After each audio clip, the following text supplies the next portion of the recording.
But you've sat in various spaces. You know, you're at BET. You worked for Coke. You've been as again I said, you're a trailblazer.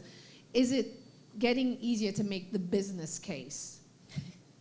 Is it easier to get the dollars, to get the stories told, to continue this push of Black culture? It's ebbs and flows, and I think we're on the downturn right now, sadly, right?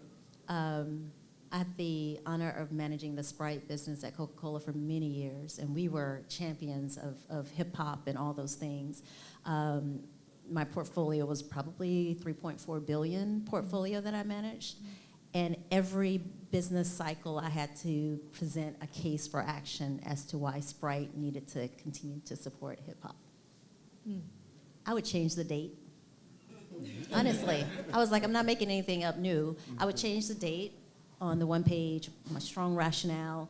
But at the end of the day, you know, it was really undeniable because Sprite was the only brand that was growing at the time. And I'm just putting up the dashboard with my results. And I'm like, what questions do you have? Because I just got to a point where I was not gonna have the conversation anymore. I'm like, we're delivering about 93% of the absolute revenue growth for the company. What more do we need to talk about? So, right, but there's ebbs and flows to it, and it is frustrating, but I was so committed to what we were trying to do. I know, by the way, at the time I had an all-black Sprite brand team. All-black Sprite brand team. Got my hand slapped a couple of times about that, but I promoted and we were winning. And so, but yeah, it's an unfortunate situation, but I do think for all of us, regardless of the spaces and places we play and operate, you gotta know the business of the business. Yeah. And it can't just be about because we're cool and all those things, but it is, I mean, and the beauty is that the cases suggest that we need to be investing more with our audience, right, to answer your question about should we be doing more. So you got to know the business of the business, and I think just being kind of maniacal in that charge. With BET, we're all black, so we just get to do black stuff all day long. I think that there's a really, really, really special gem in what you just said. I think, raise your hand if you work in corporate. I see my brother standing out there. And particularly working in corporate and you have the friend or the colleague or the industry person that you respect is like, yo, I got this thing. I just need like 25K. You know what I'm saying? Like, y'all throw y'all logo in it. We'll get you hop and all that stuff. And the initial instinct is like, yeah, I'll help you. I think that this is actually can drive business objectives. But then you got to do the whole internal entrepreneur navigation, and you strike this balance of not trying to sell it too hard because it comes off as thirsty, but then articulating it to your white colleagues in a way that makes them understand that it's good for the business. So oftentimes, I just want to shout out to y'all folks in corporate that are doing that work.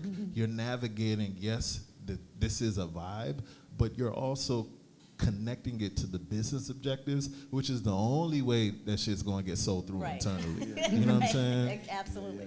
Yeah. I can speak to that as well, especially from the UK. Like, I'm a producer as well. There's only a few black production companies in the UK. Ours is called Trifles Productions, and we got a show called Sorry I Didn't Know, which is about black history.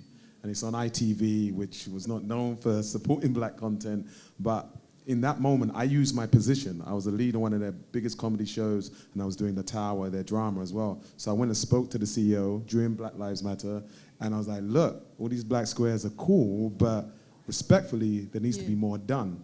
And we did this show as a pilot in 2016, and we were told it was niche, even though we were trying to sell it as a commercial thing that could be on at 8 p.m. and it's for everybody. Black history is everybody's history.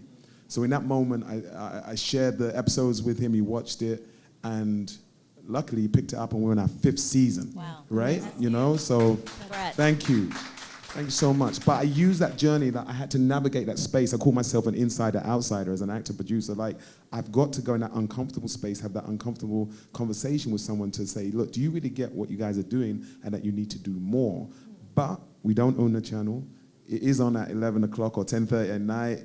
We're doing 6 episodes instead of like 10 like the other shows, the white shows, but we have to take that win. And I think it's like a slow, like you say, like a slow burn, but I do think there's more that we all can do in our positions. And when we can start sort of connecting more in those spaces of impact, I think the things on the other side of that line can look different. Yeah. Because right now, as an actor, like, Insecure's gone, Bel Air's still on, but we're in our last season, and I'm like, wow, that's crazy. Like, this is a great show, seeing black people in a different light, black excellence, and we could probably run for 10 seasons, but we're in unprecedented times. But when I look at a lot of the black shows, I think the only one that's going to be on is probably Abbott Elementary, you know? And what does that say? Do you know what I mean? It's like, what's going on there in terms of who's making the decisions, and what are the numbers on these shows as well? Yeah. Because they are top shows with top audiences. Absolutely.